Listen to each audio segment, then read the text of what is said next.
Good evening, and thank you very much for joining us. Our extraordinary NHS has now succeeded in vaccinating more than 17.7 million people across the UK, and nearly a year after this pandemic began, this unparalleled national effort has decisively shifted the odds in our favour, so that we no longer have to rely simply on lockdowns and restricting our behaviour and putting our lives on hold. But with every day that goes by, this programme of vaccination is creating a shield around the entire population, which means that we're now travelling on a one-way road to freedom, and we can begin safely to restart our lives and do it with confidence. And I want to be frank about exactly what that means and the trade-offs involved. The vaccines reduce the danger of COVID, they save lives, and they keep people out of hospital. But no vaccine against any disease has ever been 100% effective. So whenever we ease the lockdown, whether it's today or in 6 or 9 months, we've got to be realistic and accept that there will be more infections, more hospitalizations, and therefore, sadly, more deaths, just as there are every year with flu. Even if we sustain the lockdown indefinitely, which would itself cost lives and do immeasurable harm to our children, we would not be able to eradicate this disease. And that's why it's right gradually to replace the protection afforded by the lockdown with the protection of the vaccines. And our approach is to move with the utmost care and advancing in 4 steps, each with a minimum of 5 weeks apart, so we can properly judge the impact of each relaxation before we move on. And you can see the details of all of this on gov.uk. We'll be led at every stage by data, not dates, and we will apply 4 tests: the pace of the vaccination programme, the effectiveness of the vaccines, the pressure on the NHS, and the risks of any new variants of COVID. And therefore, as we look at the data today, I can confirm that 2 weeks from today, Monday the 8th of March, we will begin step 1.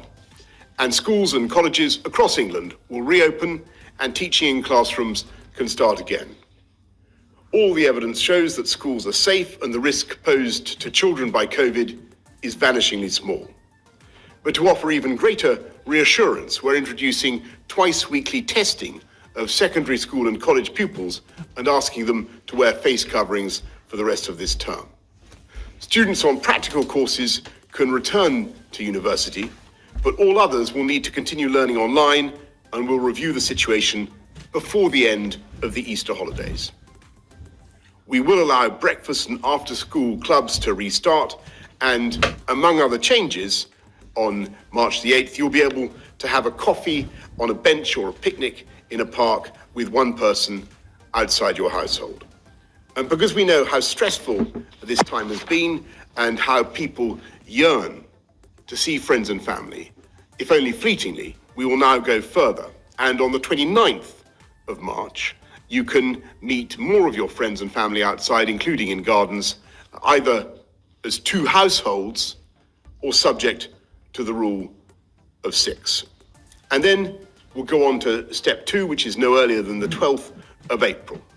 And this is a big moment because shops will return and reopen, hairdressers, nail salons will reopen, pubs and restaurants will all be able to serve customers outside, precisely because we know that outside the risk of transmission is lower. And then 5 weeks after that, no earlier than May the 17th, we'll go to step 3 and open all our hospitality sector to service indoors, pubs, bars, restaurants, along with hotels and cinemas. And subject to capacity limits, we will also open sports stadia, concert halls and theatres. And finally, provided we continue to pass the 4 tests, then from the 21st of June, we will go to step 4 and say goodbye to most remaining restrictions, resuming large-scale events like business conferences and football matches, lifting the limits on weddings and reopening nightclubs. All of these steps will apply in England, and the government will continue to do whatever it takes to protect jobs and livelihoods across our whole United Kingdom for the duration of the pandemic. And I know that there are some who would like to accelerate the timetable. And I know, of course, there are others who would like to be more cautious and stay in the slow lane. And I understand both points of view, and I sympathise, because levels of infection are still high, and we must strike a very careful balance and always accept that we've got to be humble in the face of nature.